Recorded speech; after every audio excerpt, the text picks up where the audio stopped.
Hey everyone, my name is Bethany Odero and I am a women's health nurse practitioner, currently working in the operating room as a registered nurse while I continue to look for an APRN job.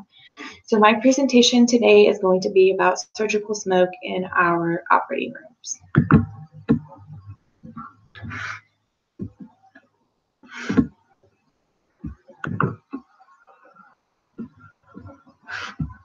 All right.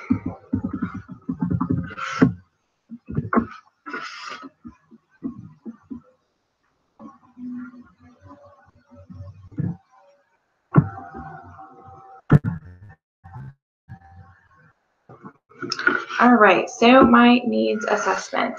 What is surgical smoke? Surgical smoke is the visible and malodorous byproduct that is released into the air as a result of disrupting and vaporizing tissue by energy-generating devices that are used in everyday surgery. Some of those common electrocautery, laser, and ultrasonic devices. Some common substances found in surgical smoke are gaseous, toxic compounds such as hydrogen cyanide, benzene, viruses, especially HPV, carcinogenic and malignant particles, cellular debris, blood particles, and bacteria. According to the Occupational Safety and Health Administration, also known as OSHA, estimates that more than 500,000 healthcare providers are exposed to surgical smoke each year. Healthcare providers have linked respiratory illnesses and issues, transmission of viruses, and exposure to substances that are classified by the National Institute of Occupational Safety and Health as mutagenic and carcinogenic. During laparoscopic cases, surgical smoke is contained within the body cavity that is being operated on, causing visibility difficulties and potentially causing delays as the surgeon waits for the smoke to dissipate. Patients who are exposed to surgical smoke could lead to port site metastasis as well as carbon monoxide exposure. I've worked in the OR now for over 8 years, and I've never been properly educated on what surgical smoke really is. I feel like our institution does the bare minimum, but much more can be done to keep our staff, providers, and patients safe and healthy with positive health outcomes. A survey was done in 2007 in the UK, and 72% of responders stated that inadequate precautions were in place to protect staff from potential dangers of surgical smoke. I chose this topic because it is not something that's talked about on a routine basis in my current department, nor is it a topic that's ever been questioned when looking at best practice, but can lead to severe health risks to OR personnel and providers whom are exposed on a daily basis.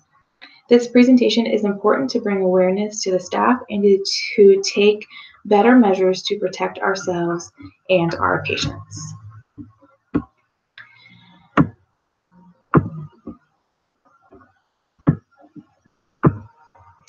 All right, the operating room where I currently work is a mix of surgical RN, surgical techs, anesthesia support staff, as well as operating room tech support techs.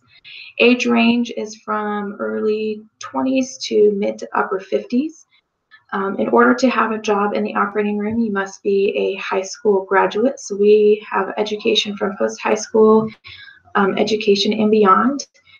Experience is less than a year through 35 plus years of experience, and the primary language that's spoken in the operating room is English. The goal of the presentation is that the perioperative staff, nurses, and surgical techs at IU Health University Hospital will attend a mandatory 30-minute presentation on surgical smoke and the implications it can have on the health of both patients and staff. The presentation will be held in the conference room at Walther Hall during our weekly staff meeting. Staff will be given a pre-post test with the expectation of scoring at least 85% on the post test, as well as implementing new measures to prevent the exposure of surgical smoke with complete compliance within 30 days of the presentation. I will also be giving a survey to those individuals who would like to obtain continuing education credit for this presentation as well. My objectives for the presentation is that the staff will be able to explain what surgical smoke is.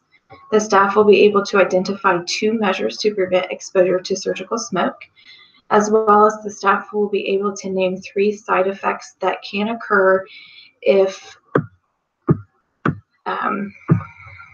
exposed to surgical smoke by the end of the presentation. My mode of instruction, doing a PowerPoint presentation. PowerPoint presentations, population setting. PowerPoint presentations are able to provide hard copies of information for points of reference that can be used in the future. They are also useful in covering critical information in such a short amount of time. As well as I will be giving a pre-post test.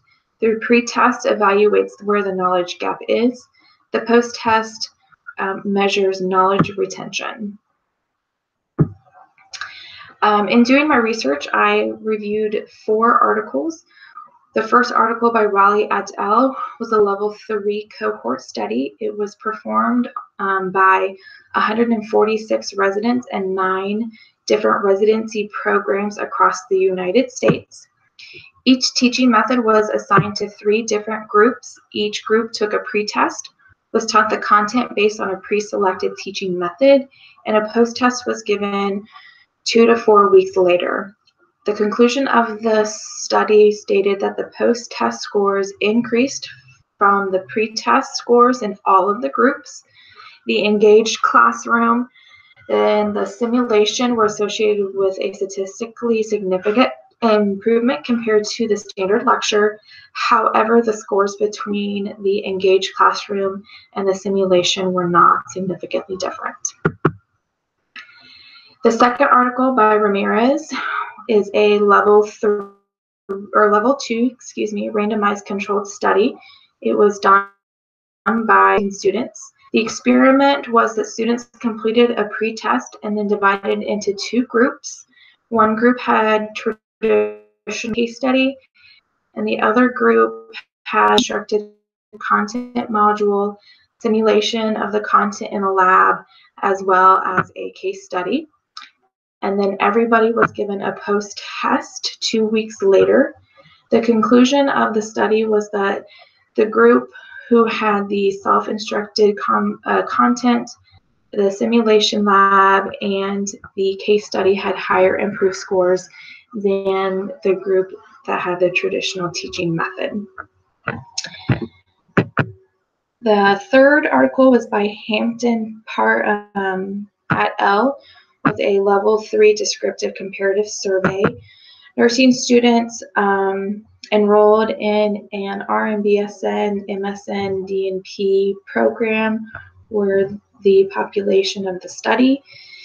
The experiment was, or the survey was, an online survey that was sent out to participants to ask, and they were asked to answer questions using a Likert type scale, which is a 1 to 5, open-ended questions, as well as a forced, or which are choice items related to demographic data, teaching methodology preferences, teaching methodologies that engage students, as well as teaching methods that help students best retain knowledge, as well as most effective for teaching.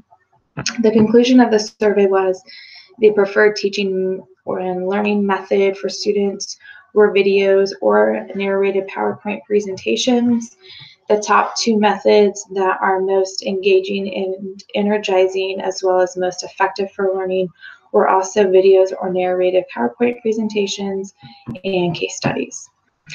My fourth and final lit review was by Seth et al. It was a level 3 quasi-experimental non-randomized study. It was done on second-year MBBS students. The experiment was the students were divided into 3 groups.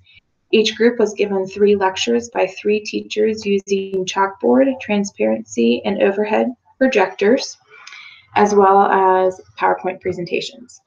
A 10 multiple choice quiz was administered after each lecture to assess the performance and to compare the impact of lecture delivery method, as well as a 5-question survey about the delivery method itself.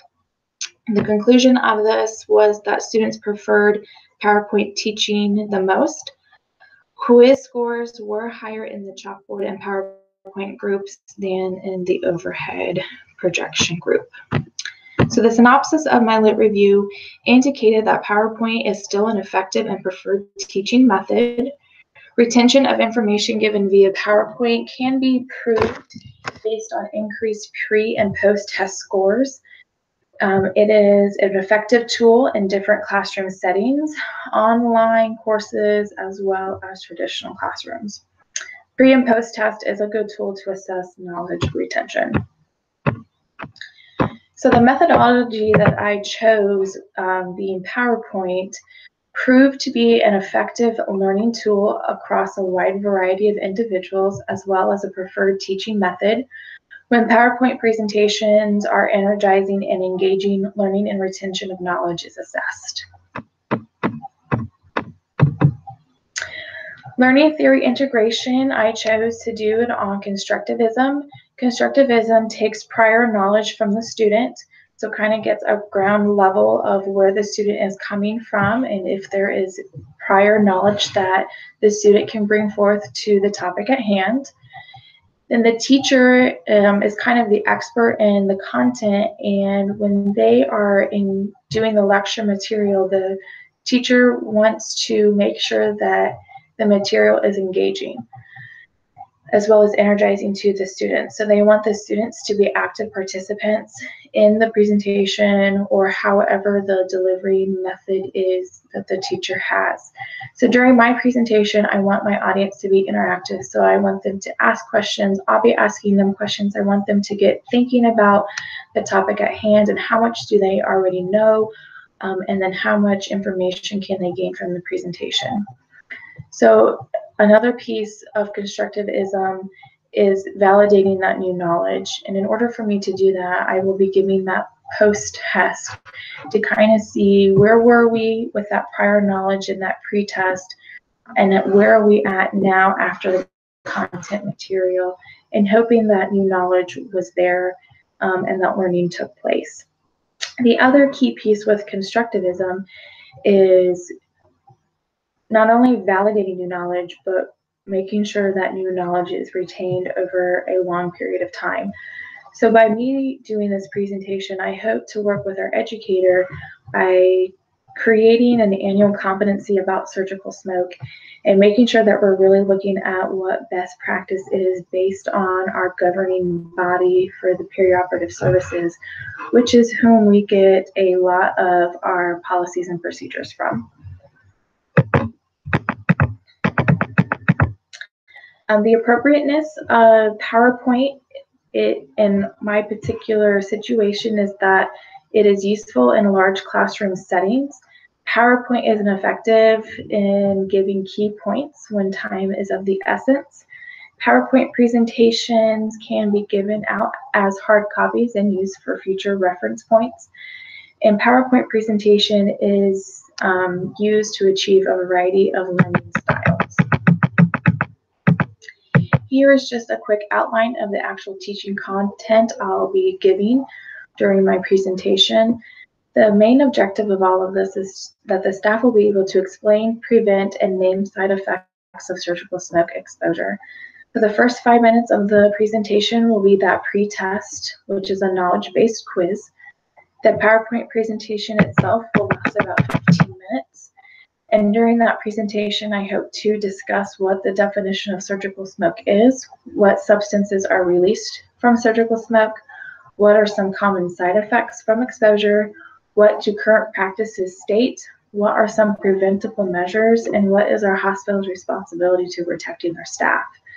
In the last 5 minutes of this presentation, I'll be giving that post-test to kind of see where that knowledge retention is. And for those individuals who are wanting to get that CE or credit, I will be handing out a survey that just evaluates the presentation itself. Some additional resources that I'm going to hand out to my staff come from AORN, which is the Association of Perioperative Nurses, which is our governing body of the OR. And that is the body that we look at when we are discussing our policies and procedures of how we handle things in the OR.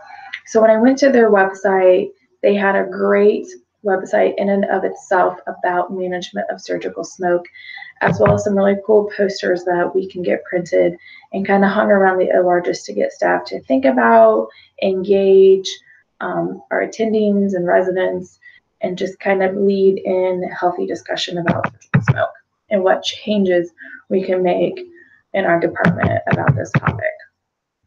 When evaluating the presentation, I will be giving a pre-test, which will kind of evaluate where that knowledge gap is, as well as a post-test that will assess where knowledge retention and whether or not knowledge retention took place. And then a survey will be handed out to evaluate the delivery of the presentation for those who are wanting CE credits.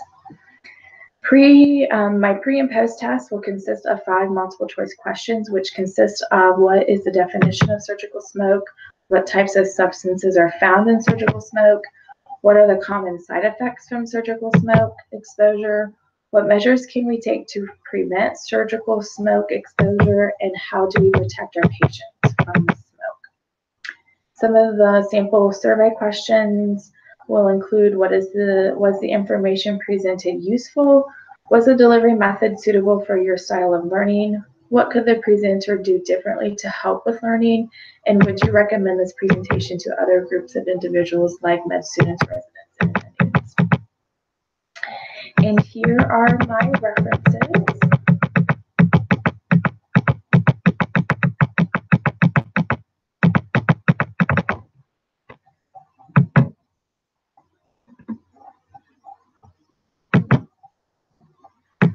All right. And I just wanted to thank everybody for listening to my presentation. If you have any questions about my topic, please feel free to post those in the discussion forum, and I will be happy to answer them and lead in a good discussion. Thank you.